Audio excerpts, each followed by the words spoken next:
Hi, welcome to today's web chat about chronic obstructive pulmonary disease, also known as COPD.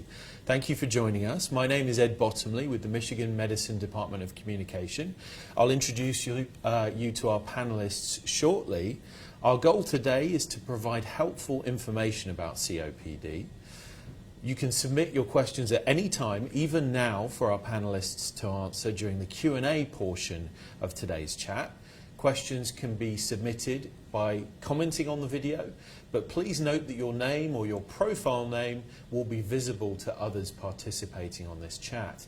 If you prefer a more anonymous option, you can also send a private message to us on Facebook as well.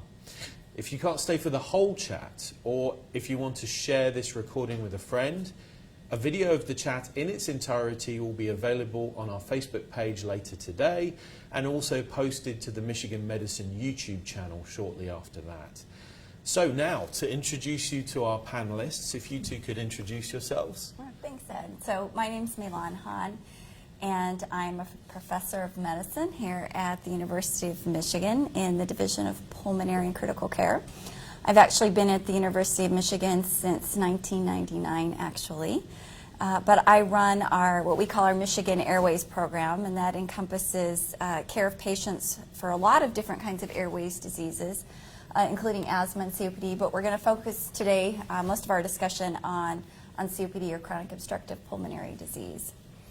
And this is Dr. Labaki. Yes, my name is Wasim Labaki. I'm a clinical lecturer in the Division of Pulmonary and Critical Care Medicine.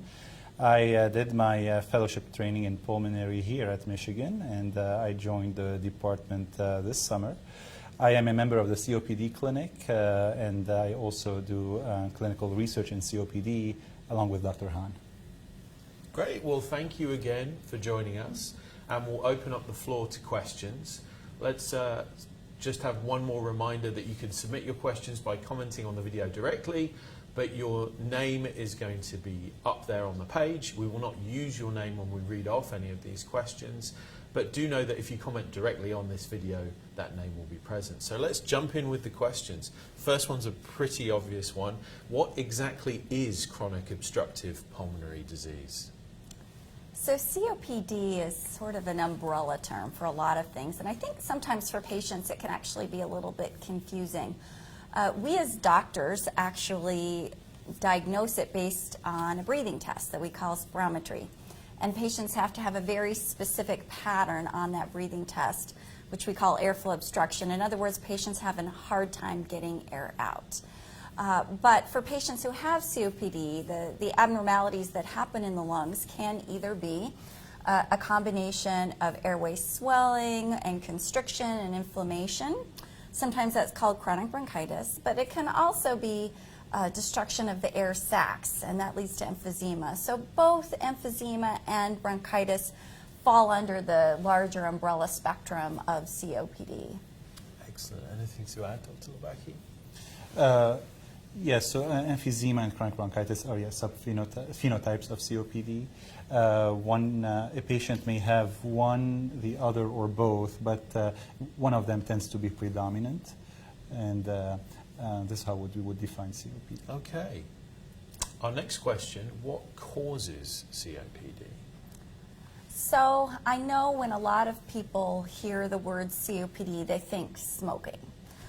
And certainly smoking is one of the biggest contributors to the development of COPD, both personal smoking as well as secondhand smoking. But it is not the only cause of COPD.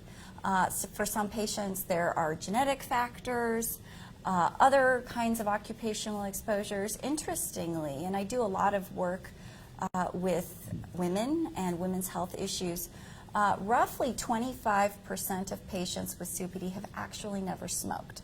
And I think that's sort of a not well publicly known fact. And actually a good proportion of that patient population are actually women.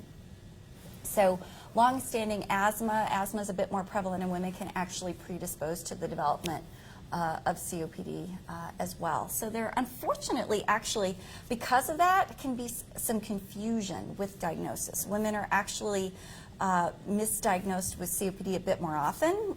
There's a lot, I think, in the media recently about heart disease and how that can present differently for women, but we don't talk about that with respect to COPD, but I would say it's also true. Women may present differently, they tend to have more flare-ups, they may be less likely to get diagnosed. Physicians think of COPD as sort of this old man's disease.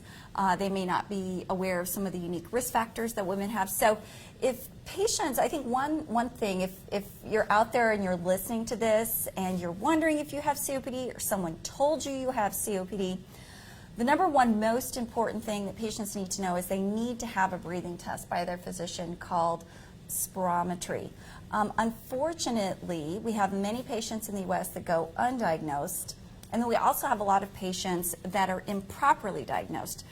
They're told that they have COPD and they actually don't. That happens all the time, and it's because they never got the appropriate testing. While physicians may have suspicion about a diagnosis, they really need to confirm it with a breathing test. Okay. And that kind of answers another of our questions, but let's move on to, is there a cure for COPD? So COPD is a chronic condition, meaning that there is no specific cure to get rid of the disease per se.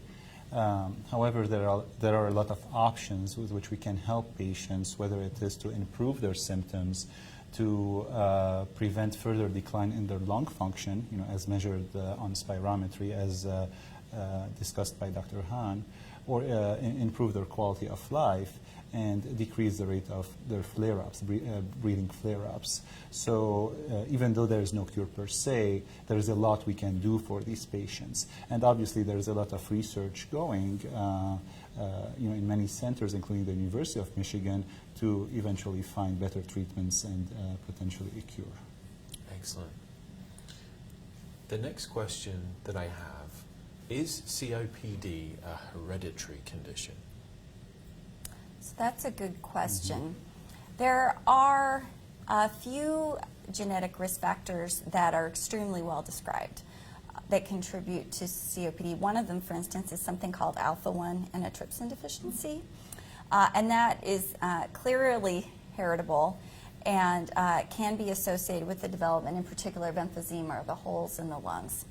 But there are also many, many other genes that probably contribute to the development of COPD, but just, for instance, a small amount. So when you have a whole bunch of these genes, and if you inherit enough that all contribute, say, a small amount, either to, let's say, development of small lungs to begin with, or lungs that perhaps are more at risk for developing inflammation and damage with respect to being exposed to things like smoke, then it can, then all those can be heritable. So I would say it's not considered heritable or a genetic condition in the way that, like cystic fibrosis is, where okay, one parent's got it and the kids have like a 25% chance of getting it. But I would say that that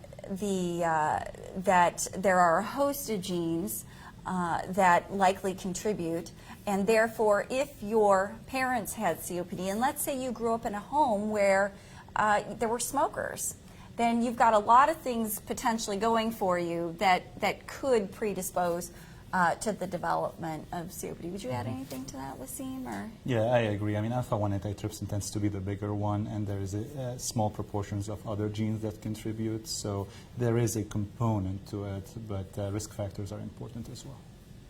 Okay. The next question's actually, it's a double question, this one. Is bronchitis considered a form of COPD, and what about emphysema? Yes, COPD usually can come in two forms, chronic bronchitis or emphysema.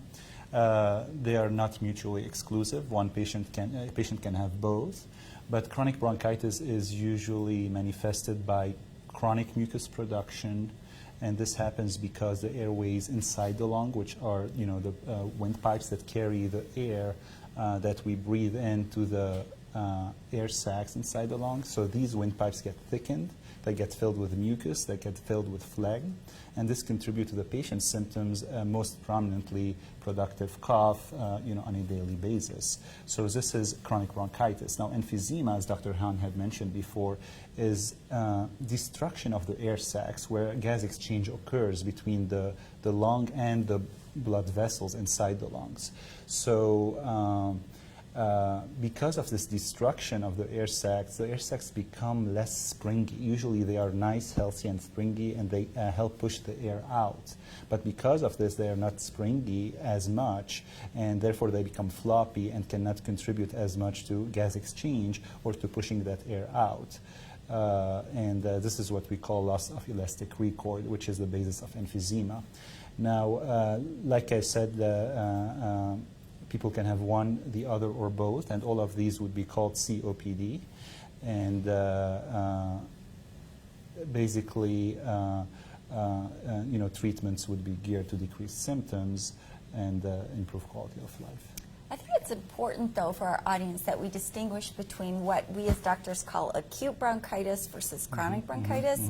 You'll hear those terms thrown around a lot, and I think sometimes for patients it can be confusing.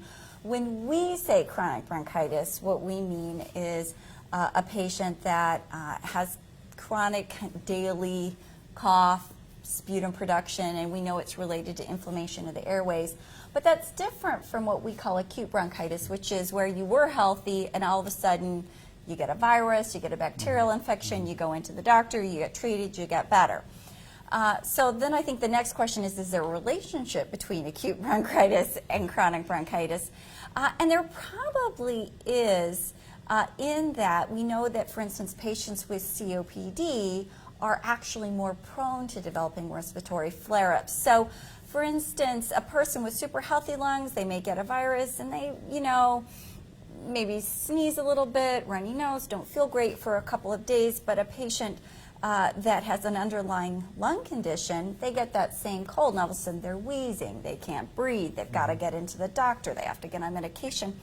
And so actually, I think what's important to know is if you have, for instance, risk factors for COPD and you're getting very frequent episodes of acute bronchitis, you're in the doctor all the time, you're needing lots of prescriptions, you're having to take time off work, these are really getting to be bothersome, they're happening over and over, year after year, that actually could be a sign, in some cases, that that patient actually has a chronic condition or chronic bronchitis, in which case different therapies are needed. And I think that's one thing that I think is another really important take-home message for our audience today, is that if you're experiencing a lot of these periodic episodes, that's another reason to go in and chat with your doctor and maybe consider further testing. Excellent. The next question that we have that's come up, what things can aggravate my condition? So continued smoking, like cigarette smoking, can lead to further progression of COPD, further damage to the airways, and further damage to the lung tissue because it keeps an environment of inflammation inside the lungs. So smoking cessation would be very key. And exposures to other agents like dust, chemicals, sprays, because like Dr. Hahn mentioned before, some people have COPD but never smoked. Sometimes it can be related to exposures either in the workplace or at home, and avoiding such exposures would be important. Yeah, unfortunately, exposure to chronic things like dust, occupational exposures, or even poor air quality not only can promote the development of lung disease, but once you develop lung disease, it can also contribute to periodic worsening. So there's a lot of accumulating data, particularly out of countries where for instance, like China, or other developing countries where the air quality is really bad, or even LA, where these kind of bad air quality days really do exacerbate and cause problems for patients with chronic lung conditions as well. Okay, we've got a batch of questions on this next topic, which is smoking. The first one, I've smoked for 20 years. What benefits will I realize if I quit smoking? So the good news is that it's never too late in my mind to quit smoking. Absolutely. There's a host of, I think, immediate benefits, and then the benefits just kind of keep on accumulating. So unfortunately, chronic tobacco smoke increases your risk for a lot of things. So circulatory diseases, including heart attacks and stroke. Over the longer term, things like lung cancer and emphysema and COPD, like we've been talking about. But actually, there's also a whole host of other things like oral cancers, esophageal cancers, bladder cancers, etc. I think some of the more immediate effects are circulatory effects, and the risk for things like heart attack and stroke do start to plummet, I think, within the first couple of months. Some of the benefits on the lungs are a little bit more down the road, experienced after a couple of years. But I think the good news is that after time, ultimately, after 10 or 15 years, the risk can really become much closer to that of for a lot of this stuff, become much closer to that of a non-smoker. Would you add anything to that? Yeah, I totally agree to it. I mean, stopping smoking would have a wealth of benefits, not only on the lungs, but on the whole body. And it's never too late. Never too late. Excellent. So we have a really nice follow-on question to that. If I quit smoking, how long will it take for it to get out of my system or help improve my condition? Well, I think that the tobacco and the nicotine is likely flushed out within sort of the first 24 to 48 hours. Unfortunately, some of the addictive effects of nicotine, those cravings and things, will take a little bit longer. But some of the, I think the inflammation that the tobacco smoke can cause, particularly in the circulatory system, those benefits will accumulate over the first days and weeks after a person stops smoking. Yes, exactly. I mean, your blood pressure can improve just by stopping smoking, and this can happen within 24, 48 hours. Although, like Dr. Han mentioned, the addictive effects can persist much longer. Thank you for those answers. Now, another follow-on question. What options are available to me to help me quit smoking? Yes, we do have a lot of options to help people quit smoking, and we have a wealth of resources to do this. One of the things obviously would be a thorough discussion with the patient to see where they are in their journey to quit smoking. Some people are thinking about it but are not sure. Some people are determined but need some help. Some people are halfway through but they need that last push to get there. And discussing where they are among those stages with a physician is quite important. Now we have also a range of pharmacological agents that can help. We have nicotine products, whether they are patches, nicotine spray, and nicotine gums that can help. And this is because nicotine exerts effects on the brain when people are smoking, and this is what causes the addiction and the crave to keep smoking, and this is where these agents fit in to fill that gap that smoking used to provide.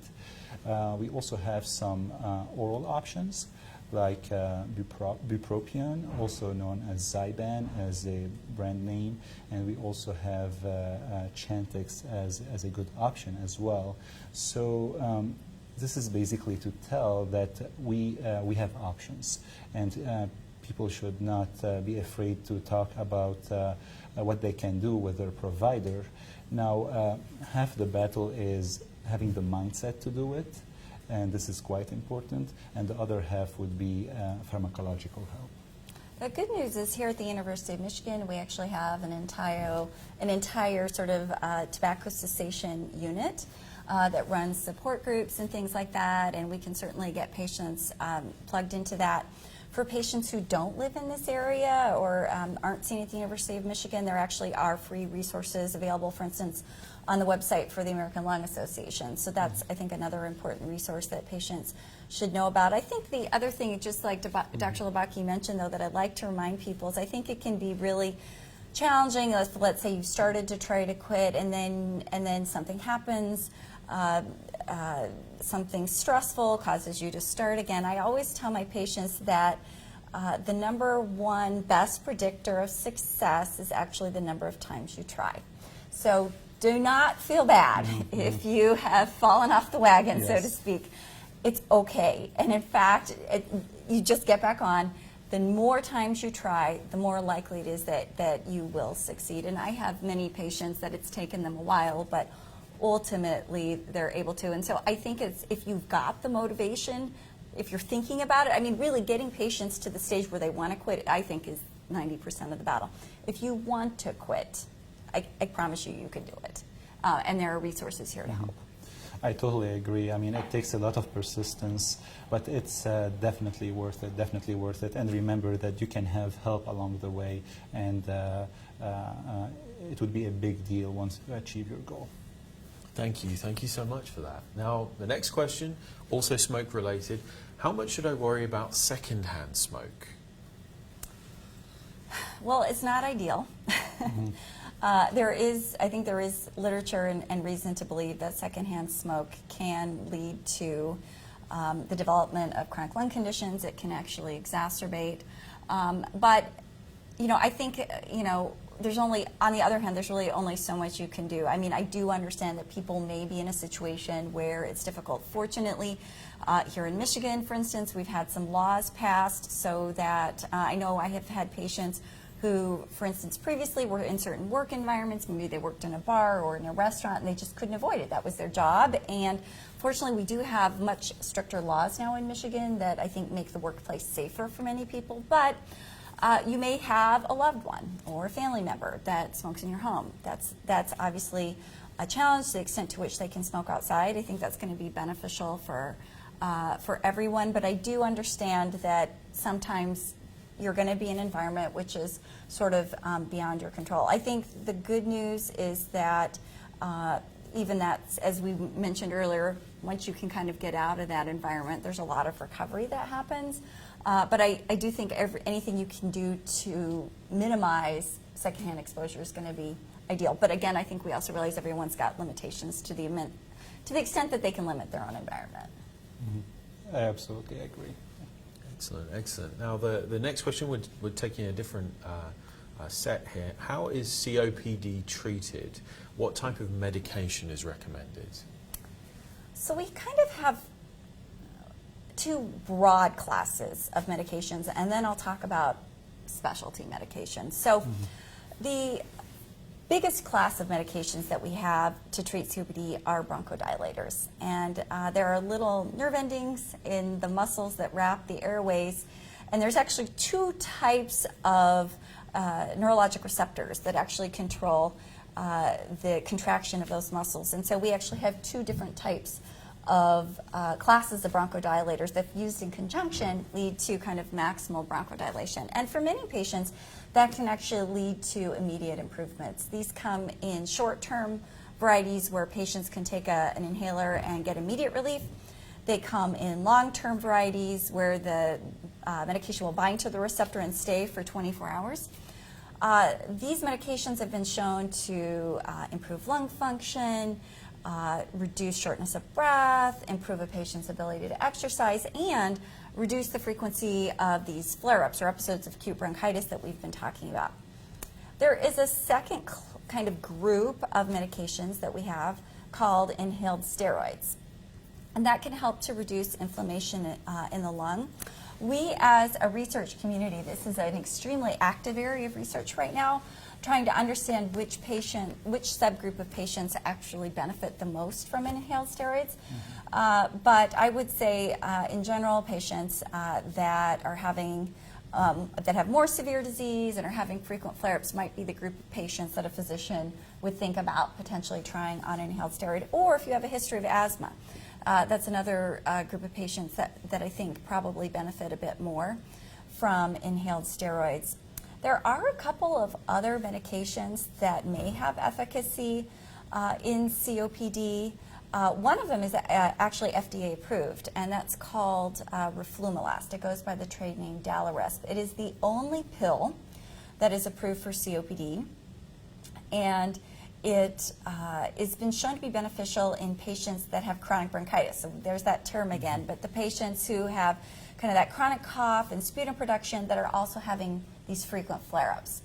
So that is an extra pill that can be considered if you're having frequent flare-ups and you're pretty symptomatic. Definitely something to talk to your doctor about. Now, having said that, there are also kind of a host of non-FDA approved for COPD therapies that your physician could try to see if they may help. There's an older drug called theophylline. There are mucolytics like carbocysteine. There's some data for that. There is also a class of antibiotics called macrolides, or a drug called azithromycin, a Z-Pak. A lot of patients have heard about that.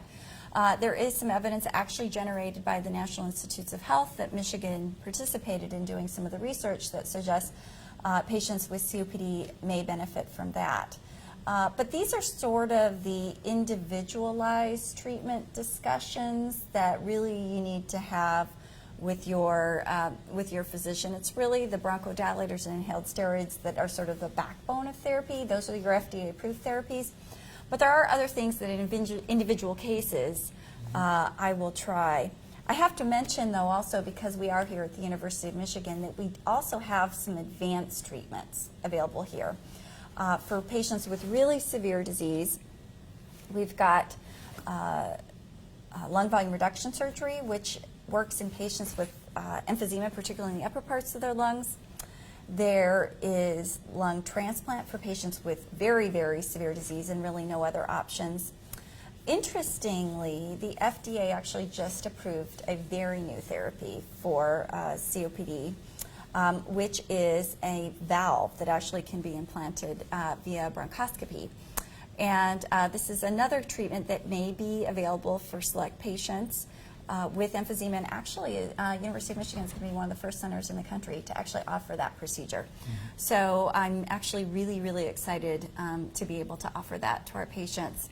But I think and I know I'm talking a lot here, but I think I would be remiss to not talk about non-pharmacologic treatment. So we've talked about pharmacologic and we talked about surgical, but probably the number one best treatment for COPD overall that I haven't mentioned yet is pulmonary rehabilitation. So pulmonary rehabilitation is a multidisciplinary approach that includes patient education about how to take medications, breathing exercises, aerobic activity, weightlifting, all that sort of thing that really improves quality of life for patients. It also, I think, is really valuable in providing social support. I think, unfortunately, patients can tend to feel isolated and that they're out there kind of struggling with this disease by themselves. And I think programs like pulmonary rehab really remind patients that they're not alone. We're in this with them. There's other patients that are in this with them. We're there to help them, and it helps to provide some of that daily support. At the University of Michigan, at our rehab center, we also offer something called a Better Breathers Club that we also put on in conjunction with the American Lung Association, and that's also kind of a very specific support group where we'll bring in speakers and provide information for education for patients that also can provide social support. So I think so that's a very long-winded answer to your question about some of the resources that we have to help patients. What have I forgotten? No, I think you covered it all, but I would like to emphasize a couple of points. So Dr. Han mentioned that inhalers are the backbone of therapy for COPD, and many studies have showed that most patients don't know how to use their inhalers correctly or are not sure about what each inhaler does. So as Dr. Han mentioned, they really come in two types. There is the short-acting inhalers or the short-acting bronchodilators that are supposed to be used on an as-needed basis to provide quick relief.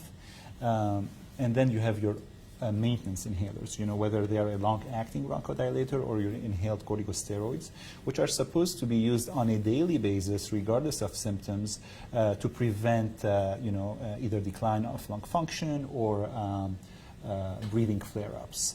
And beyond the inhaler backbone therapy, as Dr. Han mentioned, we can further personalize what each patient would benefit for, whether it is a pill like roflumilast or azithromycin, or a surgical or procedural intervention. Okay, well, thank you for those answers. You mentioned, Dr. Han, you had mentioned lung volume reduction surgery. The next question that we have, who is a candidate for lung volume reduction surgery? So the data for who benefits was generated by an NIH-sponsored study a few years ago, actually NIH, I think, and CMS, called the National Emphysema Treatment Trial. We actually at the University of Michigan enrolled quite a few patients in that study. And what that study showed was that the subgroup of patients who benefit are those who have upper lobe predominant emphysema. Only way to know that is with a CT scan. So this is one of the times when you would need to get a CT scan done to kind of understand what the distribution of emphysema is. But it's also a subgroup of patients who, after a course of pulmonary rehabilitation, still were not able to really improve their exercise capacity much. So what I would say is if you have severe disease, if you were referred into the University of Michigan, what we would do is, if you've never been through pulmonary rehab, honestly, one of the things we do is we put you through pulmonary rehab. We get breathing tests. We look for patients that have very specific features on their breathing test. They tend to be very hyperinflated. So as Dr. Labaki mentioned, when patients develop emphysema, they lose that springiness. And the interesting thing is that that actually causes a huge problem. So instead of springing back into its normal shape, which actually allows the diaphragms, which are a dome, to sit in a nice resting position, as the lungs become destroyed, they don't spring back into that nice smaller size, and they just get bigger and bigger, and the air traps. And so interestingly, when the diaphragms fire, normally what happens is they flatten, the lung expands, and the air rushes in. And then rest, when you exhale, the diaphragm goes back to its normal dome-like position. What happens when you have emphysema destroy the lungs and air gets trapped, the resting position looks like this. And then when a patient breathes, look, there's no room to go. Nothing happens. So the lungs actually, there's no air rushing in because you're just, the lungs are just fixed in this hyperinflated position. So we look for hyperinflation on breathing tests. We look for emphysema in a specific location, which we like to do kind of the CT evaluation here so that we can really understand the distribution. We put them through a course of pulmonary rehab, and we get an exercise study.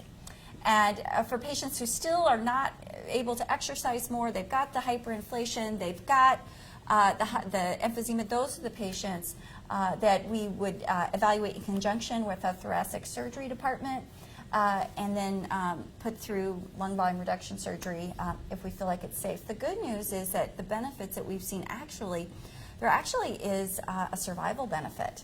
If with appropriate patients undergoing lung volume reduction surgery, they feel better. We've had patients come off oxygen. The way that I like to explain it to patients, it's like resetting the clock. It's a little bit like resetting the clock.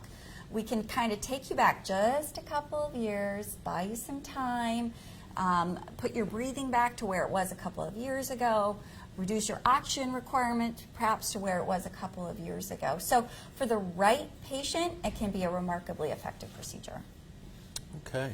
Yes, and obviously the benefit would translate into their daily life. You know, they would be able to be more active, have a better quality of life. And this is because once these patients undergo the lung volume reduction surgery, their lungs are not as hyperinflated and their diaphragm become a bit more functional, which allows better flow of air and better oxygen exchange, which translates into benefits in their daily lives. Thank you. So the next question is another question from our audience. So weightlifting and aerobics exercise can improve COPD lung function, or should patients avoid it? So exercise itself probably doesn't improve lung function a lot. The lungs are sort of, you know, you're not exercising the lungs specifically, but there are two things specifically that I think exercise can do. One is that patients with COPD actually rely on their accessory muscles more than most patients. So I mentioned that the diaphragm is really important for breathing, but we do have some accessory muscles that also help us with breathing. They are the muscles that wrap around the thoracic cage. They're kind of up here, up in your back. The stronger those are, that's going to gives you just a little bit of lift, a little bit of excess expansion. So to the extent that we can improve that, that will make it easier to breathe. The other thing, though, that exercise really does is it makes your whole body just more efficient. So if we take me, I do some exercise, but let's face it, I am not a marathon runner. I will readily admit I would be hard-pressed to go and run a marathon today. But I do have, I think have theoretically fairly normal lungs. But if I was trained, if I was really committed and I trained, then I could probably increase my ability to run. So if we take a patient though that's got this impairment, if we take a patient that's got impaired lungs and we train them, then they can get closer to normal capacity. Get them, if we make their, we get the blood vessels so that the oxygen's going to the muscles better, the circulation is better. You're just trained. Then we can kind of get you closer to normal functioning. So that's really, I think, the goal with exercise. The other thing I always like to tell my patients is training effects are training specific. So if your goal is, I'm getting short of breath when I'm walking with my grandkids, or I'm walking the dog, then we need to do aerobic training. You need to actually walk farther and do some interval training so that when you're walking at a resting or kind of a normal pace, you're not short of breath. But if the issue is I am getting short of breath putting my groceries away, then we need to work on upper arm strength. That is the actual activity that's going to make you less short of breath when you go to put your groceries away or you're hauling laundry up the stairs, et cetera. And this is the nice thing about pulmonary rehab, is that it attacks kind of all of these issues. It works on both the aerobic exercise as well as strengthening. I think upper body and lower body is incredibly important for our COPD patients.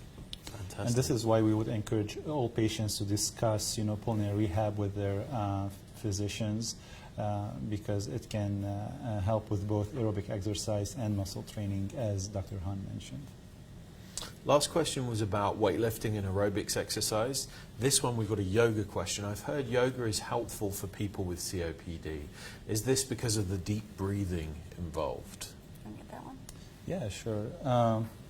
Yoga can have potentially a number of benefits for the patient with COPD. It may not necessarily affect the lung function per se, but it may affect their overall well-being.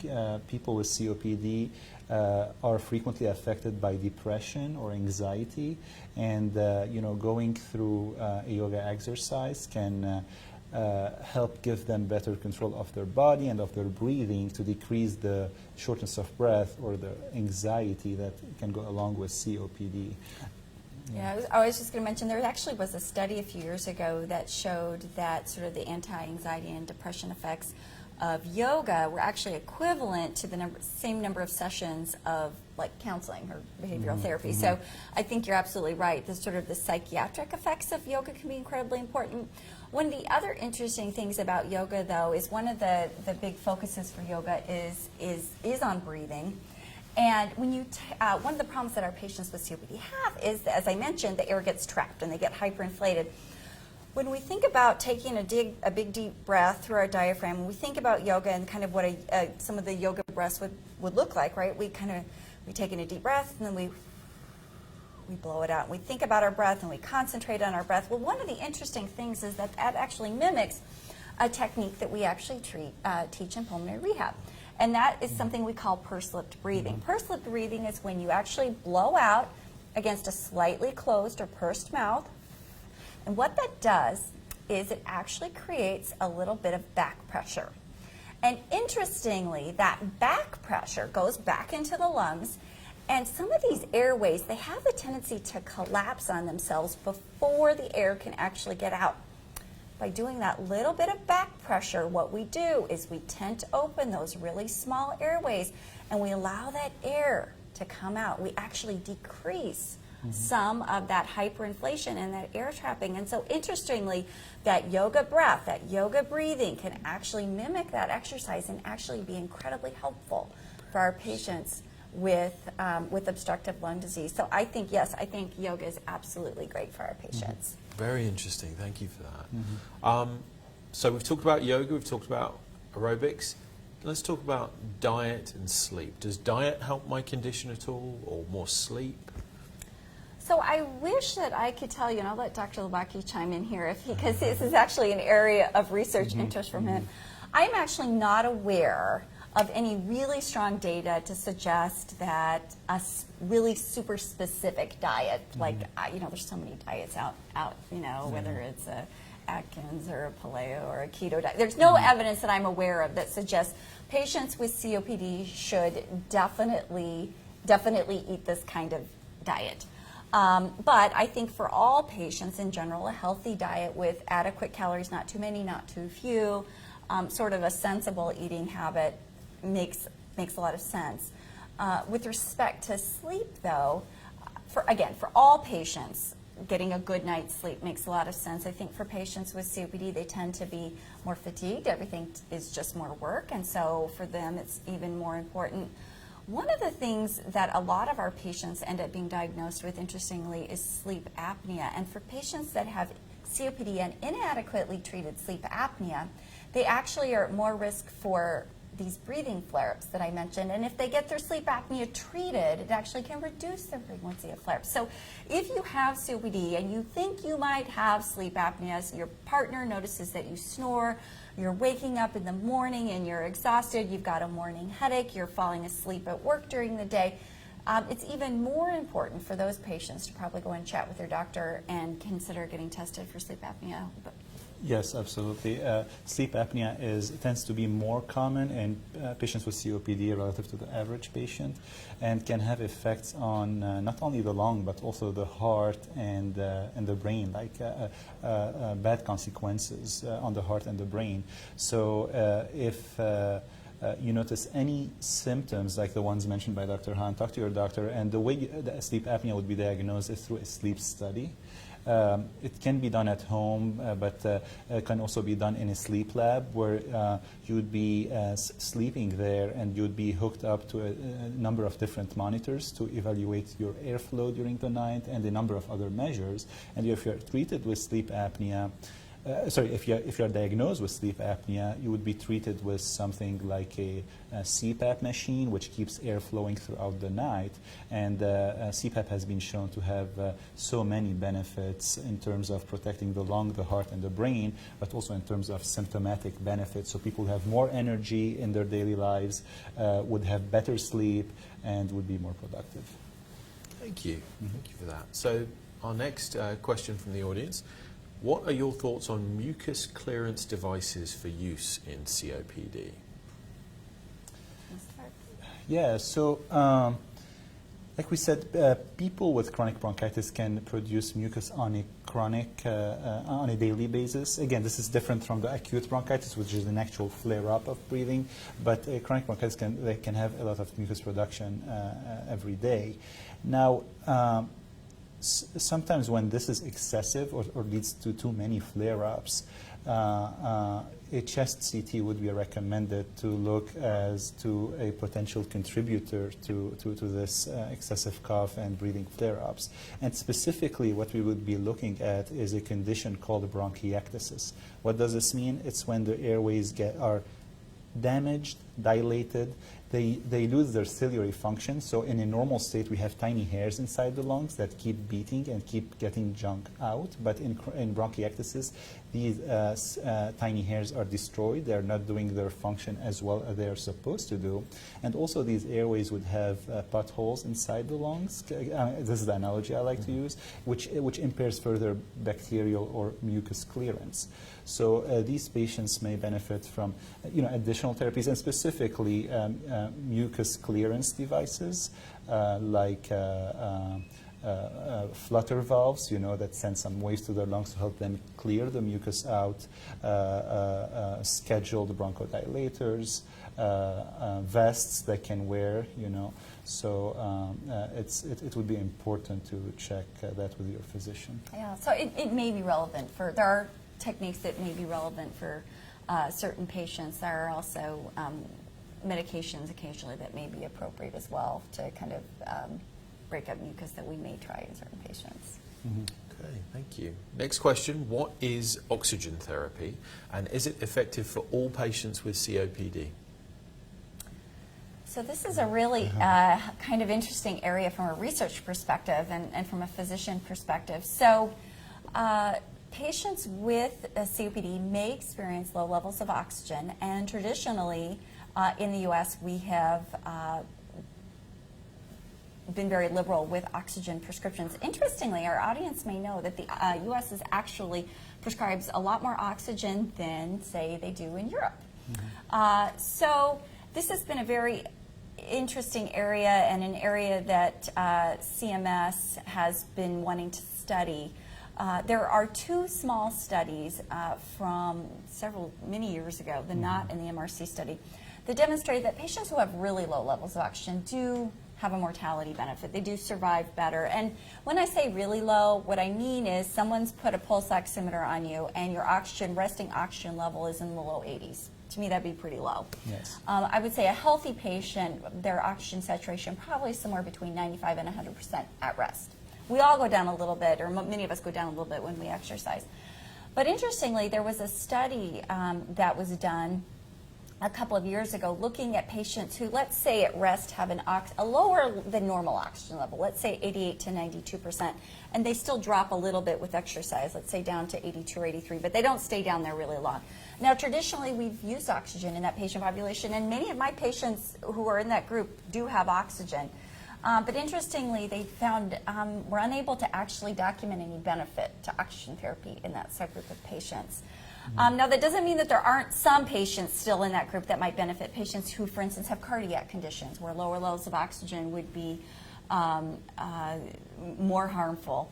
But what I would say is right now, Medicare will cover, if your oxygen levels drop below 88 with walking, you could qualify for oxygen. And so I think that it's an appropriate discussion to have with your physician about whether oxygen might benefit you. Despite the data not being great that it actually provides symptomatic benefit, I can tell you I still have patients that swear it really helps them. So I think it's a very individualized decision that, again, Medicare will cover it for patients who desaturate below 88%, but whether you absolutely have to have it and should have it, I think is a very individual discussion you should have with your physician. The lower your oxygen level is in general, I would say probably the greater benefit. The other thing, interestingly, is that for a few patients with COPD, oxygen is a double-edged sword. So here's the deal. Most of us actually breathe because of our carbon dioxide levels. So the lungs do two things for us. They bring oxygen in and they push carbon dioxide out. Most of us are actually triggered to breathe because our body wants to keep our carbon dioxide levels, which actually affects our blood pH, at the right spot. For patients with COPD, some severe patients with COPD will actually accumulate carbon dioxide. Their lungs just are unable to expel it. That builds up, and then the brain's drive to breathe no longer functions off of that trigger. They function off the oxygen trigger instead. Then when we provide supplemental oxygen, now there's no drive to breathe at all. So in a subset of patients with COPD, we have to, and this is why maybe some of you out there have heard that, oh, don't let your oxygen levels get too high. It's probably not a factor in all patients, but for some patients, particularly those that have high carbon dioxide levels at baseline, we are a little bit more careful with not wanting to get the oxygen levels too high. So that is something that, because then the drive to breathe drops further, but the carbon dioxide levels go up, and patients actually can go into a comatose state. So for patients with really severe COPD, while oxygen may still be very important, we also have to, in some patients, be really careful. Yes, exactly. And this is why we would not necessarily target a very high oxygen level, like in the high 90s or 100%. Your oxygen levels do not need to be right. Yes. But if you're high. living in the low 90s, or even high 80s That's at rest, probably fine for most patients. Yeah, that's good. Okay, thank you for those answers. Next question, what happens if COPD is left untreated? That's a good question. So there's actually, this is a little bit of an area of debate. I guess it depends on what you mean by untreated. So patients who are not getting any medications for their COPD, I think are more short of breath, they're more symptomatic, they have more flare-ups, they're able to do less, and their quality of life, I think, is overall impaired. Those are a lot of things we can fix. But the person posting that comment is really getting at, I think, a separate issue, which is disease progression and survival. And we actually know the number one most important thing you can do to improve your survival, improve your lung function overall, is to stop smoking. So if we include stopping smoking in that treatment category, then I would say more rapid lung function decline and perhaps, dying earlier. In fact, there's actually some debate among the academic community right now about whether the medications that we have currently actually slow progression of disease.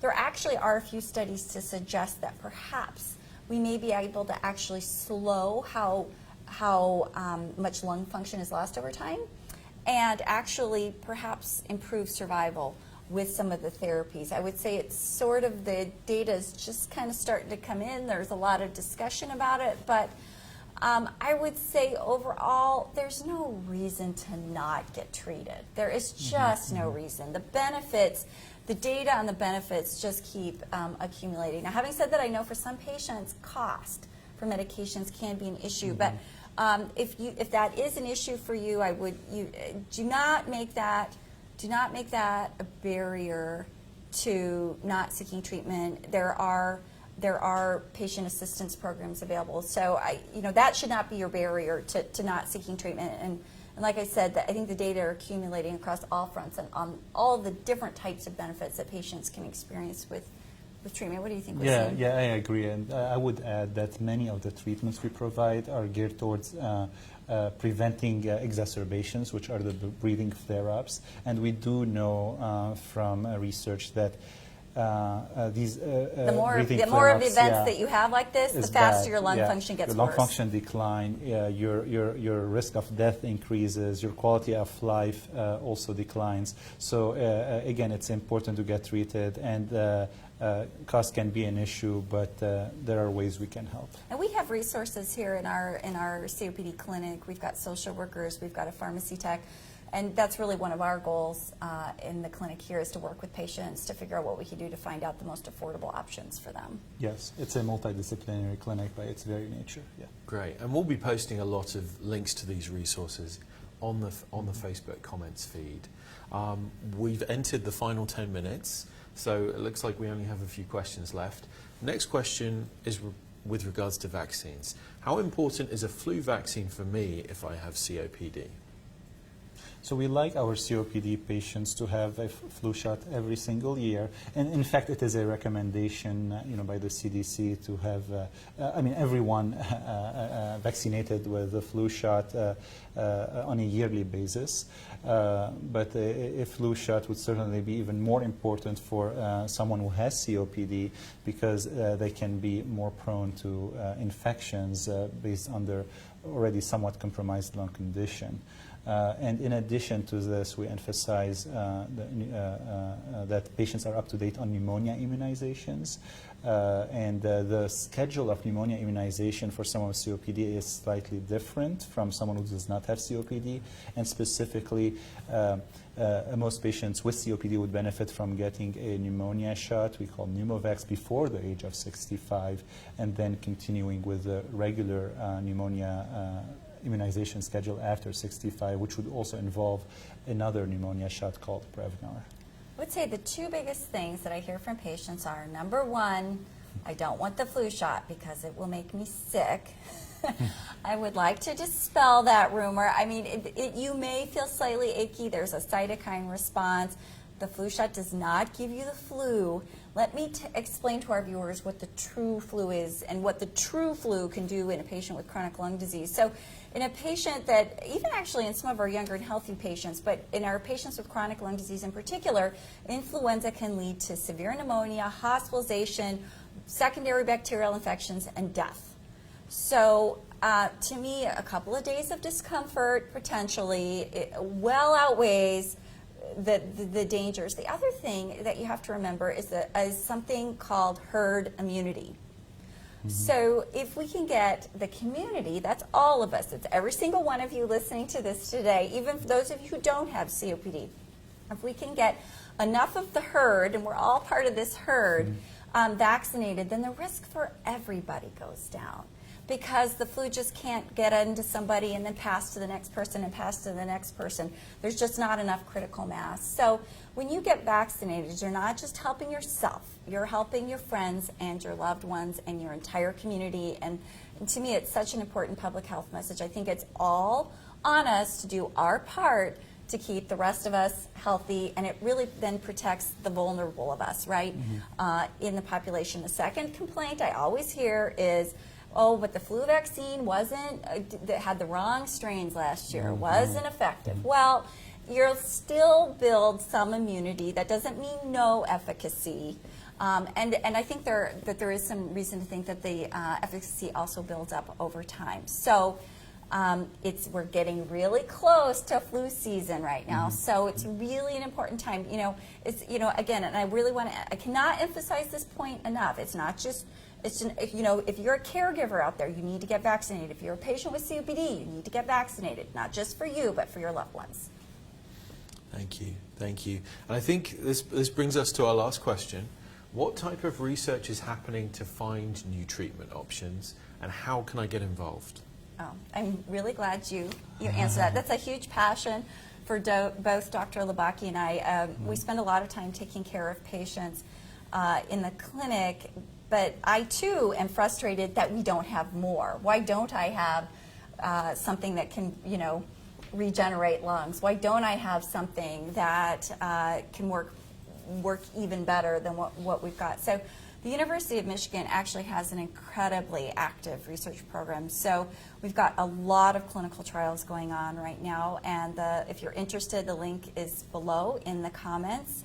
And Dr. Labaki and our colleagues would love to see you as a patient if needed. We'd love to bring you in and talk to you about our research programs. But we have a lot going on here at the University of Michigan to try to develop therapies that will slow progression of emphysema. We have studies going on to see what we can do to reduce the frequency of flare-ups. We even have studies going on for patients with very early or pre-COPD, so sort of smokers at risk that may not actually even have a diagnosis of COPD. So we have studies going on almost, I think, kind of across the spectrum. But this is, one of the, I would say, one of the actually, I suppose I'm touting my own horn a little bit here, but we really are one of the leading research institutes in the country right now for COPD and the kinds of studies we can offer to our patients.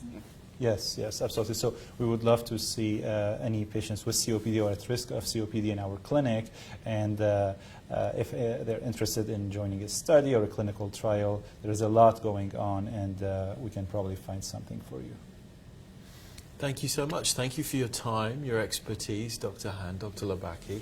I emphasize, check the links in our Facebook chat for any further resources that we've mentioned during this hour. This video is going to be housed on our Facebook page, so you can find it here if you've just tuned in or if you've missed a bit of it. And I can only thank you, our viewers, for the questions, and thank you for our experts too. Thank you so much. Thank you. Thank you. Thank you.